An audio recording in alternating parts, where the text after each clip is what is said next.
कौन था वो भक्त जिसकी पुकार ने कैलाश को हिला दिया? और क्यों महाकाल को स्वयं हस्तक्षेप करना पड़ा? और कैसे हुई उस महामंत्र की उत्पत्ति जिसे आज हम महामृत्युंजय मंत्र के नाम से जानते हैं? ये कथा है अद्भुत शिव भक्त और शिमकंडो और उनकी पत्नी मरुद्वती की। सालों तक संतान ना होने का दुख उन्हें भीतर से तोड़ रहा था। अंततः उन्होंने भगवान महादेव की कठोर तपस्या की। भोलेनाथ प्रसन्न हुए, लेकिन उन्होंने एक कठिन शर्त रख दी। उन्होंने पूछा, तुम्हें कैसा बेटा चाहिए? एक जो 100 साल जिए पर मूर्ख हो, या एक ज्ञानी पुत्र जिसका जीवन सिर्फ 16 वर्ष का हो? और मृकंडू ने पत्थर दिल के कम उम्र वाला ज्ञानी बेटा चुना। घर में खिलकारी गूंजी। एक दिव्य बालक ने जन्म लिया।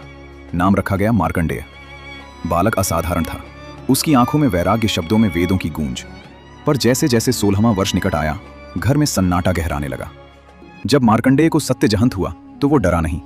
उसने शांत स्वर में कहा, मैं उस महाकाल की शरण जाऊंगा जो स्वयं काल को भी बदल सकते हैं। वो एक पवित्र नदी तट पर गया, मिट्टी से शिवलिंग बनाया और निरंतर ओम नमः शिवाय जप में लीन हो गया। तीसरे दिन जब उसकी आयु पूर्ण हुई, स्वयं यमराज प्रकट हुए। हाथ में कालपाश, स्वर में गर्जना। बालक, तेरा समय समाप्त हुआ।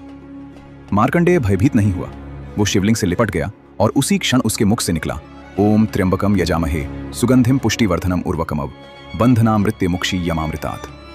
उसी क्षण वह प्राचीन वैदिक मंत्र मार्कंडेय की तपस्या से जगमगा उठा और संसार में महामृत्युंजय मंत्र के नाम से विख्यात हो गया।